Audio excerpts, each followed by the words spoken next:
National Register works in the United States. And now I want to show you how other countries do it so that you can try to figure out if we can learn from them. Maybe the way they do things is useful, or maybe the way they do things is not. Maybe we can't learn anything from them at all. But anyway, I think that this kind of context does help and understand how the way we do things in the US is different and how it could maybe be improved. So let's start with France. The Monument Historique in France, first of all, has the best logo of possibly any organization ever. This is the floor of the cathedral in Reims, by the way, the labyrinth on the floor of the cathedral in Reims. Anyway, it's very cool looking. Right, the Monument Historique, the efforts of preservation started during the French Revolution, so the late 1700s, and was first formalized in 1819. So think about where we were in the US in 1819. There was definitely no preservation taking place for us at that time.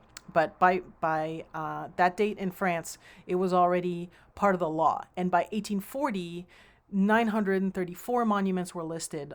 Pretty much all of them were castles and churches. The vast majority of them were medieval. Very early on, architects became quite engaged in this process. And eventually, people like Viollet-le-Duc really took over. Now, you might remember Viollet-le-Duc from your courses 100 and 105. In terms of preservation philosophy, Viollet-le-Duc, his ideas are definitely different than what we would consider acceptable preservation today. But he was also the head of the École des Beaux-Arts in Paris. So his ideas on preservation and the fact that preservation was valid and important really permeated into the practice of architecture in France. As a result, a lot of stuff has been preserved in France.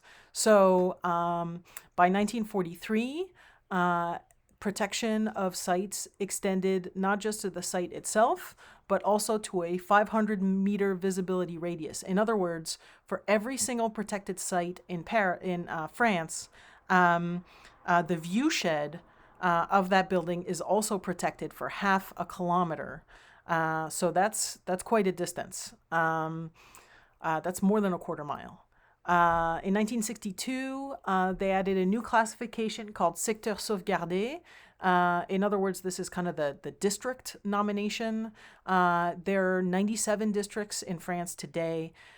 Please bear in mind, though, that some of these districts are entire cities. So in some cases, basically, the whole city is a secteur sauvegardé. In the French system, there are two levels as opposed to our single level system in the US. Inscription is the lower level, and then classement is the upper level. So it's about a 2-to-1 ratio. So as of 2008, I tried to find more recent stats, but I couldn't. As of 2008, about 30,000 properties were inscrits and about 15,000 were classés. The whole system is overseen by a single person, which is the Architecte des Bâtiments de France, literally the architect of buildings of France. So that person is the head of this whole system. So if you look at the dates of when buildings were listed into Monument Historique in France, you can see it started, as I said, being formalized in the 1840s. And you can see that what ends up happening is that after huge conflicts, that's when lots and lots of things are going to be added to the list. So for instance, after the 1870s, which were very difficult for France, in the 1880s, they had a huge uptick in listings. And even more so after World War I, which, of course, the Great War, extremely destructive. Lots and lots of buildings were added after that war. And then since then, it's been kind of pretty, I'd say, not quite as varied. So somewhere along the lines of like 5,000 properties every decade, more or less. Every single area of France has at least 2 properties listed. Of course, some areas that have higher populations are built out more, have a lot more than that. So in the middle at the top where the Île-de-France is, where Paris is, there's tons and tons and tons of properties that are listed. In other areas that are that have high populations and therefore lots of buildings. There's lots of buildings listed, but France is, very well developed. It's been around for a long time, so every single area has at least some buildings. So let's talk about the nomination process. Asking for listing in France can come from any source. So the government can start the process, private citizens can start the process. But unlike in the US, the documentation itself is always done by the Conservation Régionale des Monuments Historiques. That is the regional organization that does preservation, right? So every region has one. And this is done at the regional level, not at the national level. France is about the size of Texas. So they really want architects and historians that know the area a little bit better. Nonetheless, the documentation is done by the government, not by for-profit or non-profit organizations. It's always done by professionals. Another thing that's really interesting about the French nomination process is that the file actually includes a preservation plan as well as documentation of the site. So unlike in the US, where we document what's there, why it's important, in France, that documentation also includes, and this is how it's going to be preserved. So that people know, what needs to be done, how it needs to be done, and what materials to use, all of that stuff. Also, an owner cannot opt out of having their property listed. They can object, but the government can list anyway if they think that the area is significant. And so, again, this is very, very different than the United States, where we're all about private property rights here. In France, you don't get to say no. If the government says this is historic, then you have no choice. So what about the protection? Does this stuff have teeth? Well, yeah, yes, it has. It has big, big pointy teeth. So the owner of a site that is listed must request permission for any undertaking 4 months before the work. So 4 months before they do anything, they have to request permission. They cannot sell, lease, or even give the property away without government consent. So the government always knows who owns it, who's in charge, who to talk to. Also, any building that adjoins the site that is listed cannot be renovated or added onto without government consent. So if your building touches a listed building, then you can't do anything without government consent. So if this seems really, really unfair, I mean, kind of. But first of all, it's not like you're gonna, get one of these buildings by accident. Second of all, the government does understand that some of this rehab costs a lot of money. And so if you don't have enough, rehabilitation costs can be partially covered by the government. So let's say, you own a very historic property, it needs a new roof, you can't afford a new roof, the government will pay for it. So that's, the pro. The rules are stricter for buildings that are the higher level, classé, versus the lower level, which is inscrit. So that also means you'll get more money from the government to help if need be, but also the rules are stricter. Whereas if you're just inscrit, then the rules are looser. Now, the thing that's interesting, though, is that in France, really, relatively few buildings are listed. As I mentioned, it's like 1,000? It's not that many. And that's because, or I should say the districts are like 100. There's less. Yeah, there's about 1,000. I was right the first time. I was right the second time. Sorry. This is why I shouldn't do this without enough coffee. So there's 97 districts today. So just under 100 districts. So the fact is, though, because remember, the protection also extends to the viewshed, right? 500-meter viewshed. If we look at the Eiffel Tower here, all of the buildings around the Eiffel Tower are visible from the tower within 500 meters. And so therefore, they are also protected. Whether they're in a secteur sauvegardé or not, it doesn't matter because the tower is definitely listed. So as a result, the inside of these buildings aren't protected, but the outside is. Everything that's visible from the tower, which is basically everything, is also protected. So this kind of protection, this kind of very holistic, overarching protection that takes into consideration things like view sheds is quite effective. Now, is it super top down? Yeah, you bet it is. Is it intrusive to private property rights? Oh, yeah, you bet it is. Is it effective? Yeah, yeah, you bet it is. So it's got definitely pluses and minuses, and something that'll be worth talking about when we meet. All right, let's talk about England. First of all, their logo's not as cool.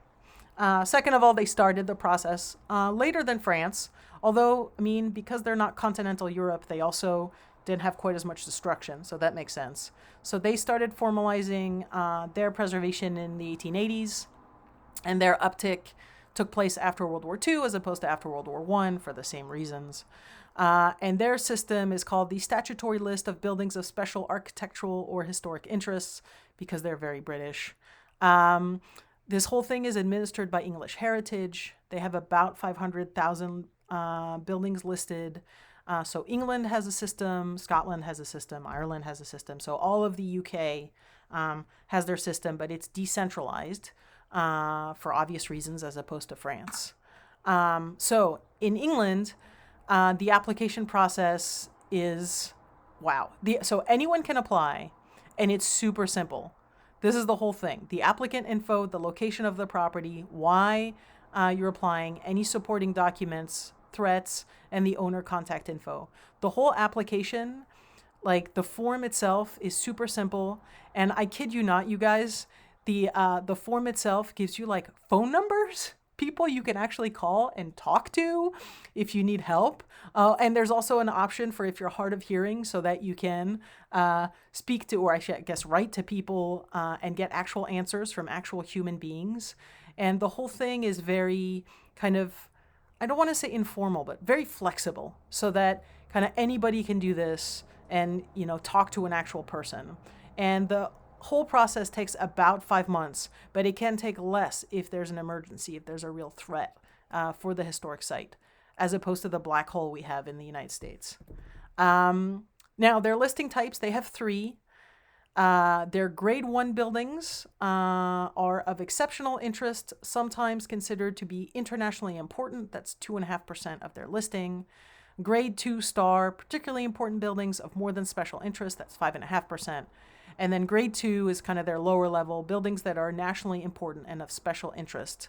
And that's 92%. So unlike France, which has a 2-to-1 ratio, right, of kind of regular and then the super important ones, in England, the least important ones are about, you know, just over 90%, and then 5.5% for the like really good ones, and then 2.5% for the super good ones. Also, their system is so British. Again, seriously, why not grade 1, 2, 3? I don't know. Instead, it's grade 1, grade 2 star, which is somehow better than grade 2, which is the lower level.